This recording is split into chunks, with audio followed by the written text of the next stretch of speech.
Assalamualaikum warahmatullahi wabarakatuh. Saya Ajri Indarubi dengan NRP 15/2021-031 menyampaikan tentang Virginia Chipper dan mendemonstrasikannya. Virginia Chipper adalah salah satu metode dalam kriptografi yang diperkenalkan oleh Balis de Vigenère pada tahun 1585. Sandi Vigener adalah metode menyandikan teks alfabet dengan menggunakan deretan sandi sesar berdasarkan huruf-huruf pada kata kunci. Nah, biar lebih jelas lagi, ayo kita demonstrasikan. Jadi di sini saya sudah memiliki codingan semuanya, pseudonya gitu. Untuk pemetaan atau memperjelas codingan yang akan kita bahas nanti. Jadi yang pertama kita membuat function encryption, function yang bernama enkripsi. Ini function saya beri nama enkripsi yang memiliki argumen T. Nah, nanti kita memasukkan pesan orinya masuk ke gini ke enkripsi. Nah, for I sama dengan 0, J sama dengan 0, to T length bersatu gitu. Ya meskipun ini bukan codingan sebenarnya ya, pasti beda codingan sebenarnya, ini hanya sebuah codingan semu gitu, pseudonya. Hanya sebatas gambaran gitu untuk codingan yang akan kita bahas nanti. Kita memakai for biasa, loopingannya kita pakai for, gak pakai while atau do while atau sebagainya, kita pakai for. Terus kita membuat variabel yang bernama C yang memiliki tipe data char yang berisi TI. Jadi T ini akan berisi pesan yang akan kita enkripsi gitu. Yang akan kita enkripsi nanti T ini akan berisi pesan yang akan kita enkripsi. Jadi kita masukin dulu char C sama dengan TI. Kenapa ada ini? Nah, kan misalkan saya ingin mengenkripsi pesan. Nah, jadi pesan ini akan masuk ke sini, string T, memakai metode length. Jadi otomatis kalau misalkan metode length, terus kita print, nah outputnya itu dia akan menghitung itu. Jadi 0, 1, 2, 3, 4. 0, 1, 2, 3, 4 ya. Jadi pesan ini berisi 4 gitu, 4 atribut. Nah, pesan ini masuk nih, pesan masuk ke sini. Nah, terus kita pakai metode length. Nah, TI ini maksudnya, jadi kita memanggil P-nya. Kita panggil P-nya doang gitu. Nah, I-nya dari mana? I-nya dari sini. Kan I masih 0 nih. I masih 0. Kita panggil T yang memiliki atribut yang ke 0 gitu. P. Jadi P masuk ke sini, P masuk ke sini. P masuk ke sini dan akan terus menerus gitu kan. Soalnya ini for, jadi 0, 1, 2, 3, 4 gitu, sampai 4 gitu. Tadi 1 masuknya. P dulu, E dulu, S dulu, A dulu, N dulu. Sampai pengulang ini selesai sampai T length. Jadi sampai si angka ini, I ini jumlahnya sama dengan pesan ini gitu. Ya. Nah, terus kita pakai if C berarti kan if P kan ini sudah berisi P nih ya. If C lebih dari sama dengan A. Nah, untuk perlu diingat kalau misalkan kita kan nggak bisa tuh kayak kita membandingkan satu dengan karakter, kan gak make sense gitu. Tapi nanti di codingan itu kita memasukkan library yang bernama string. Jadi string ini memungkinkan kita melakukan perbandingan, penjumlahan pada karakter. Lah kok kenapa bisa gitu? Bisa. Soalnya yang dibandingkan itu sebenarnya kode ASCII-nya gitu. Misalkan A memiliki kode ASCII A itu kalau nggak salah 97 dah.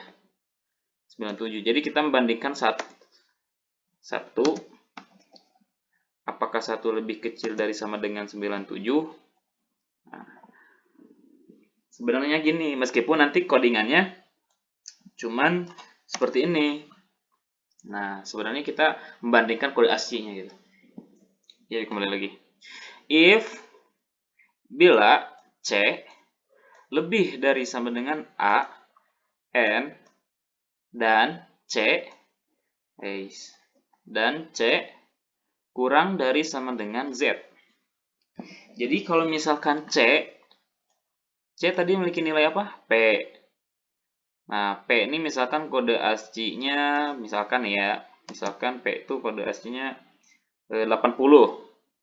P 80. Apakah 80 lebih dari A? Apakah 80 lebih dari sama dengan A? Benar tidak? Kalau misalkan benar nih, ternyata benar nih. Nah, dia nggak langsung ke sini. Dia cek lagi, kan soalnya di sini ada operator perbandingan, operator logika gitu, N. N itu kalau misalkan 1 ditambah 1, ya 1. Kalau misalkan 1 sama 0, ya dia bakal 0 gitu. Jadi pokoknya kalau misalkan nilai ini dan ini true, maka hasilnya akan 1. Jadi ini baru dioperasikan gitu. Nah, untuk apa fungsinya? Untuk kalau misalkan, jadi kita bisa kan di pesan itu suka ada berbagai macam karakter ya. Nah, kalau misalkan banyak karakter, maksudnya kayak ada simbol-simbol gitu selain alfabet. Nah, di sini di filter nih. Ini pesan yang masuk alfabet atau bukan? Alfabet masuk ke sini. Kalau bukan, dia masuk ke sini. Jadi continue ke atas gitu. Nah, setelah sudah diproses nih, misalkan udah diproses, output kita bikin nih. Nanti tuh ada nih variabel output. Output itu sama dengan output ditambah C ditambah K yang memiliki nilai J ya. Jadi J-nya itu masih 0 kan? Jadi K yang memiliki atribut atau nilai yang memiliki indeks 0 gitu. Gitu. Jadi C tambah K. Nah, kita ini dioperasikan dulu. Terus dimoduluskan. Yang pertama kita operasikan ini, kita moduluskan dengan ini, kita tambah dengan ini. Nah, gitu. Nah, ini J sama dengan J tambah 1 untuk perubahan nilai ini gitu. J tambah 1, J tambah 1 berarti kan tadi 0. 0 tambah 1, ya 1. K-leng, misalkan pesan. K-leng, kita modulus K-leng itu. Jadi 1 modulus misalkan ada 4, kita 1 modulus 4 gitu, 1 kan. Nah, baru di sini kita return nih, return output nilai tadi yang sudah kita dapatkan, kita keluarkan, kita di return gitu, mengembalikan nilai gitu. Nah, kan tadi function enkripsi ya. Sekarang kita bahas function yang deskripsi. Jadi ini mengunci, ini membuka kunciannya. Simple itu gitu. Cuman codingannya gak sesimpel itu untuk saya yang pemula gitu. Yang masih belajar. Yang pertama seperti biasa kita membuat function. Kita beri nama description yang memiliki argumen string T. Sebenarnya ini bebas ya kalian. Kita pengen dia namanya misalkan kunci atau apa gitu, itu bebas sebenarnya. Cuman di sini kita biar lebih jelas lagi kita pakai description, soalnya ya biar lebih memudahkan gitu. Ini juga string T kita bisa ganti nih jadi loop atau apa gitu, jadi Z, X, jadi bebas sebenarnya. Cuman Ya kita pakai T aja gitu, gak apa-apa. Kita bikin for yang memiliki i, integer i. Ini nanti di codingannya kita kasih integer i ya, soalnya C++. I sama dengan 0, J sama dengan 0, sampai T length gitu. T length-nya tuh isinya tuh ini. Dari sini. Ini dari mana isinya? Dari mana gitu. Isinya dari mana? Dari sini. Nanti kita masukkan. Nanti di sini tuh, nanti di main, function main, kita masukkan nilainya. Kita masukkan nilainya di sini. Nanti dari sini tuh dikirim ke sini. Ya, otomatis masuk ke sini. Diproses di sini gitu. Pilih satu agar for ini tetap berlanjut gitu, agar for ini jalan lah gitu. Kita buat variabel yang memiliki tipe data char sama dengan T.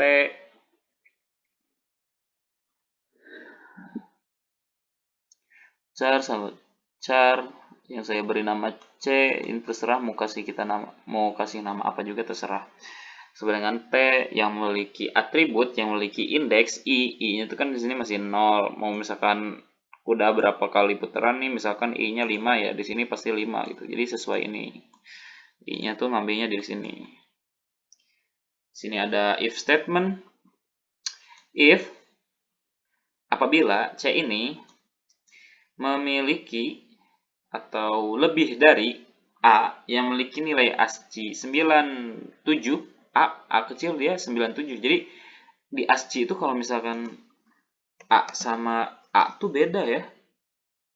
Jadi kalau A biasa, A kecil tuh sorry. Kalau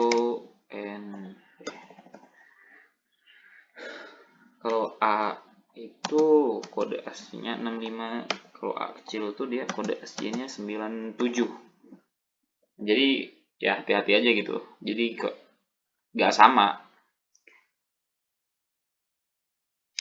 C ini ambil dari sini lebih dari sama dengan A, dan kan tadi udah dijelaskan nih sebenarnya sama-sama aja sih sebenarnya. Yang bedain tuh sebelah sini nih. Ya, sebelah sini dibedain. Tuh.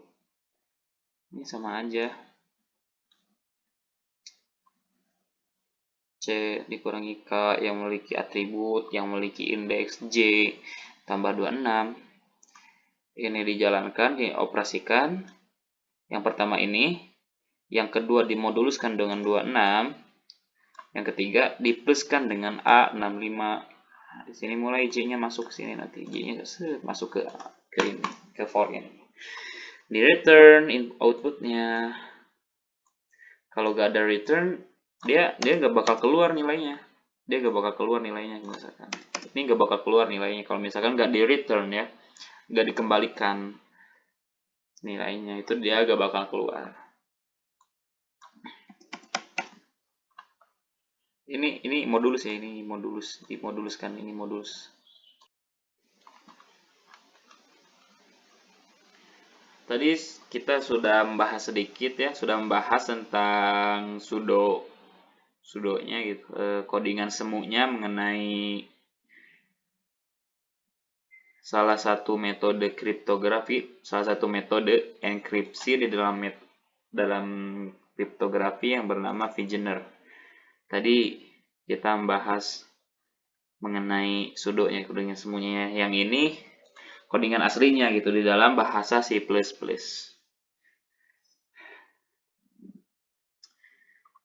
Jadi yang pertama itu kita mulai dari atas aja ya. Kita mulai dari atas. Library ya, di sini ada library IOStream, library string. Nah, include itu adalah sintaks yang dipakai untuk memanggil library. Jadi di C++ itu kalau kita mau manggil library itu kita pakai include. Kita pakai include, kita panggil nama library-nya. Nah, library IOStream ini sebenarnya ya, kalau di beberapa kode editor dia kalau misalkan kita bikin file C++, otomatis dia itu ditambahin gitu. Jadi kayak library basicnya gitu. Yang kedua itu library string. Library string ini berfungsi kalau misalnya kayak gini nih ya. Kan kayak gini.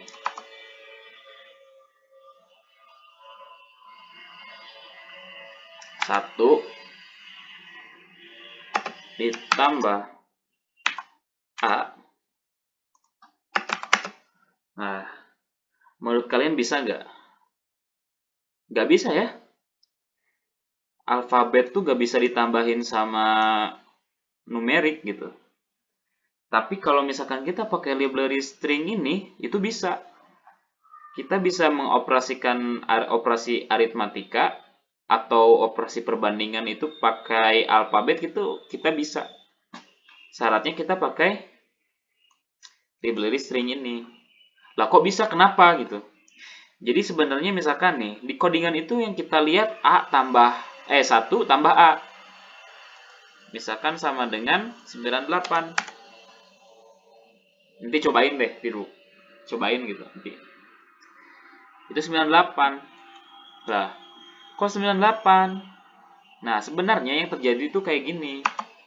Jadi 1 ditambah kode ASCII dari A kecil itu 97.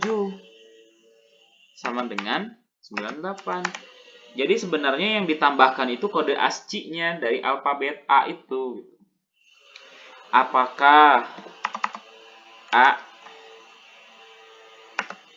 dengan A itu sama? Tadi di pembahasan mengenai codingan semu mengenai ini sudah disebutkan ya. Ini untuk pengingat aja gitu biar nggak lupa gitu. Itu nggak sama. Atau kita menggunakan operasi perbandingan. 10 lebih kecil misalkan dari B misalkan. Apakah 10 lebih kecil dari B? Kalau nggak pakai library string, dia tuh nggak bisa masuk dia. Dia error pasti. Tapi kalau misalkan pakai library string, nah dia bisa 10 kurang dari B. Apakah 10 kurang dari B? Berapa sih ASCII code dari B? Berapa yuk? ASCII code dari B. ASCII code dari B itu 98. 98. Jadi apakah 10 lebih kecil dari 98? Ya benar. Jadi baru kita bisa mengoperasikan atau codingan kita tuh gak error. Nah, kita kembali lagi ke atas.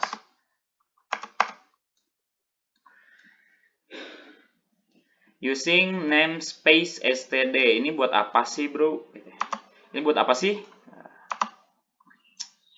Ini jadi nih di C++ itu ada yang namanya count.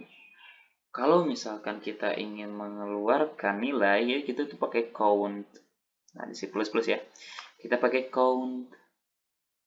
Nah, sebenarnya sintaksnya tuh gak cuman ini. Sebenarnya sintaksnya tuh kayak gini. std. Nah, sebenarnya kayak gini. Lalu kenapa nanti codingannya jalan bang katanya? Soalnya kita ada ini. Jadi using namespace std itu fungsinya ya kita gak usah pakai std ini, pak count aja langsung gitu. Nah,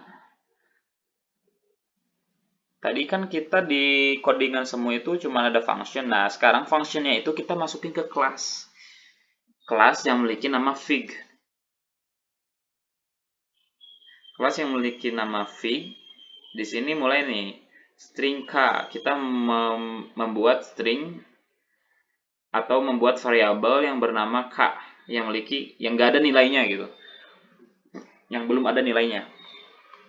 Kita bikin function argumen string k. Nah, argumen string k itu dari mana nanti masuknya? Jadi dari mana masuknya? Dari sini. Dari k-nya. Ini k ya, ini k, ini key ini. Ini mau kita ubah juga gak apa-apa sih. K, itu k. Kita ganti ini jadi k juga. K. Ini kita ganti jadi K. Gak apa-apa ini. Kan gak apa-apa kan? Oke.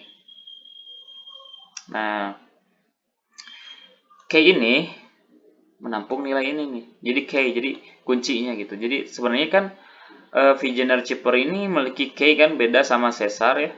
Jadi Vigener ini punya K, jadi biar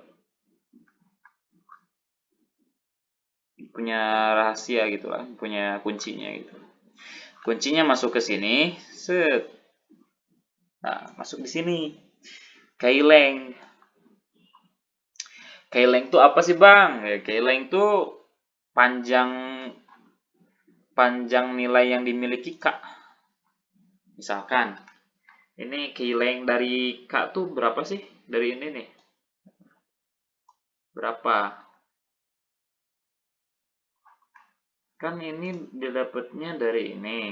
Jadi kita hitung yang ini nih. 1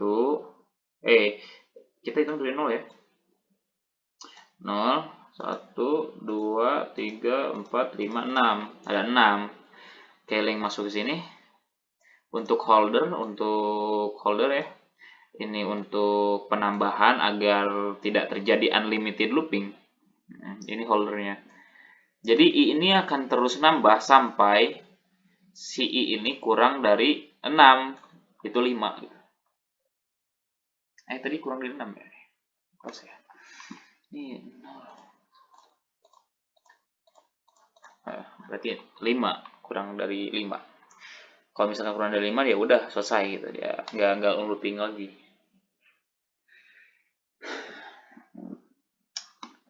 If kita bikin perulangan, di dalamnya ada if KI sama dengan A N KI kurang dari Z.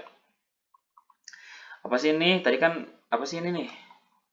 Ini tuh K yang ini. K yang ini nih. Jadi K ini memiliki nilai welcome.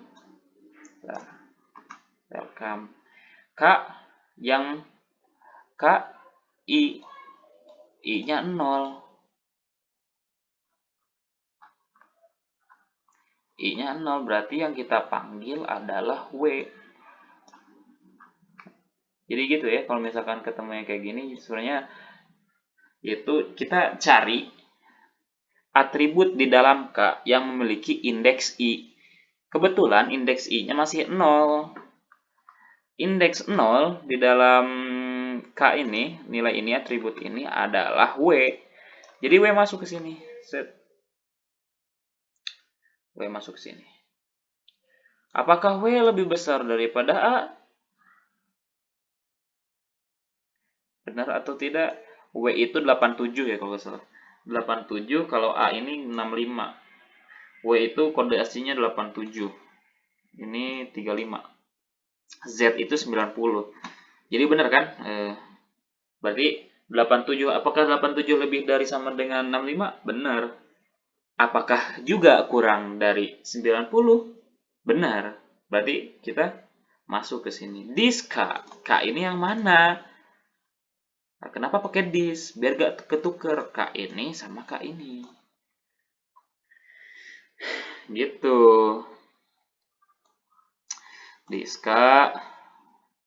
K yang ini kan belum punya nilai. Tambah K ini. W 87. Jadi masuk ke sini. Berarti kan sekarang K ini memiliki nilai 87. Masuk ke sini. Nanti bisa dipanggil di sini. Soalnya kan public gitu. Bisa ambil. Kita masuk ke sini. Set, kita masuk ke enkripsi. Udah dibikin kuncinya, kita per huruf ya. Kita masuk ke bagian enkripsi.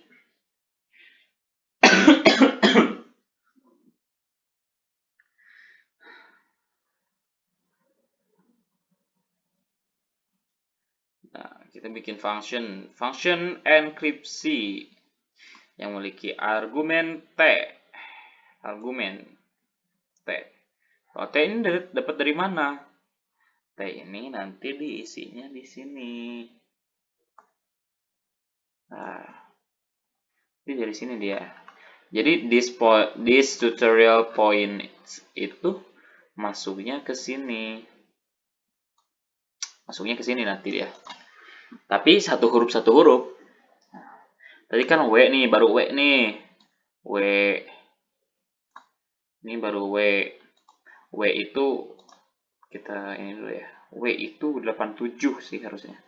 Ya, W ini 87. W 87. W kita simpen W, misalkan W ini udah ada nih, W. Nah, sekarang kita bagian message-nya gitu. Apa? Message. Jadi datanya gitu. Yang pertama itu T.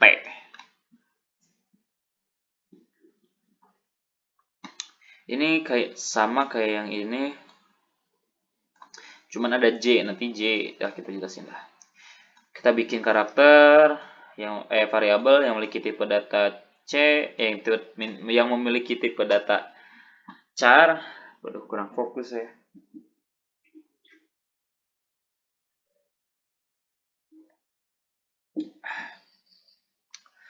J sama dengan 0 kurang dari T length I++. Jadi ya, kita lihat.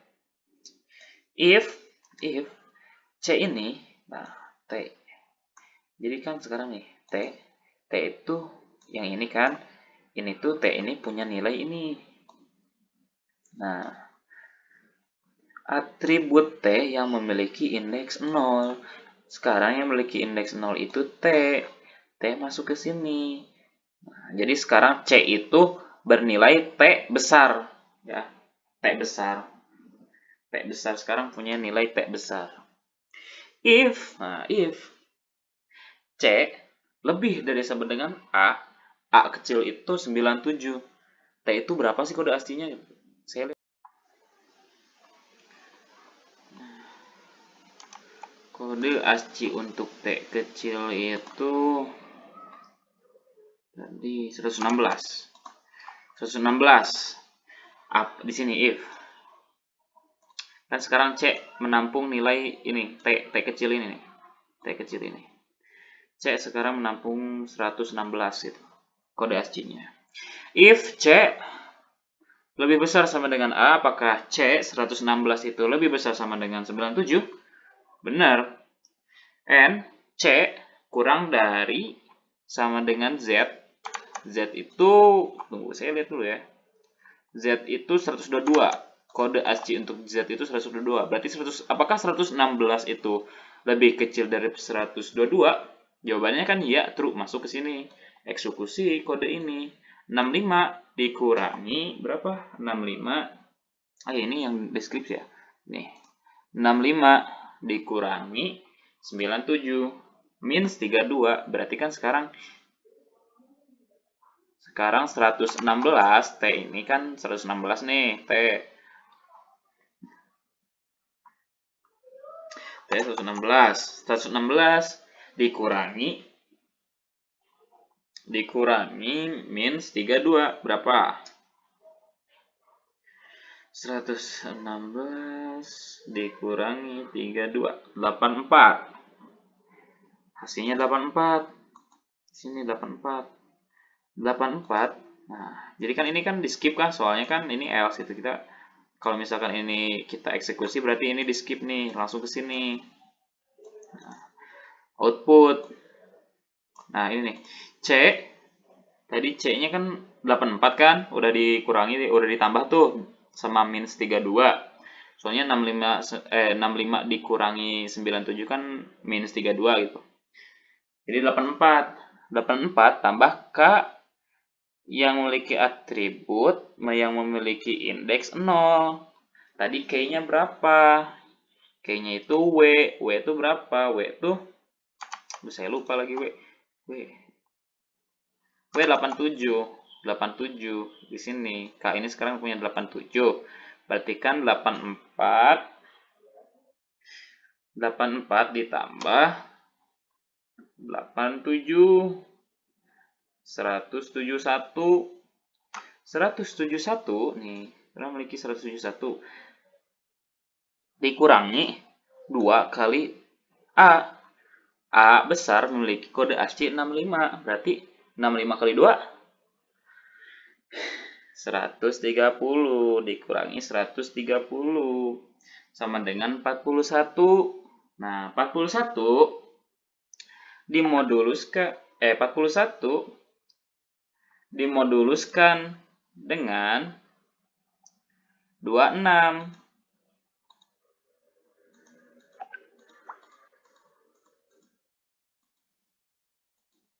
41 dimoduluskan dengan 6. Berapa tuh? Kita cari dulu ya.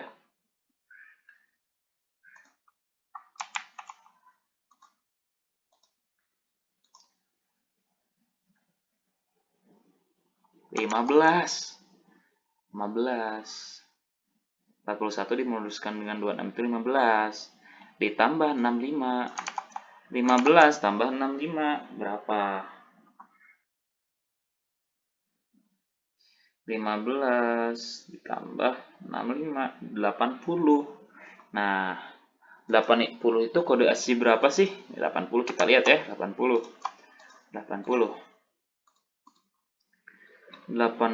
itu P. 80 itu P. Harusnya P ya. Coba kita jalankan. P, tunggu.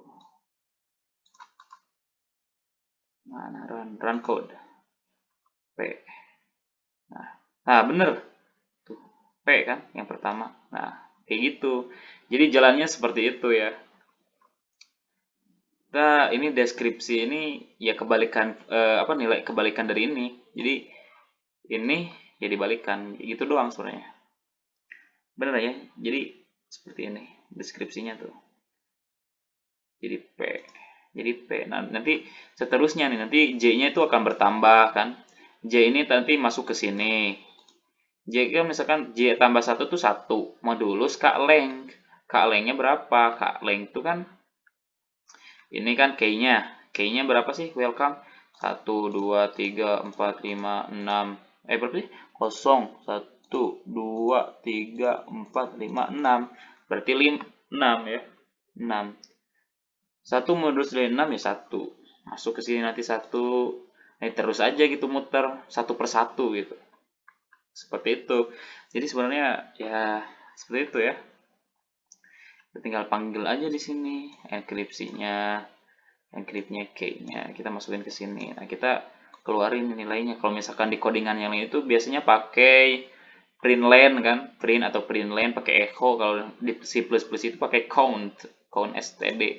Karena pakai using namespace std ya gak usah pakai count, langsung aja std. Gak usah pakai std, langsung aja count gitu.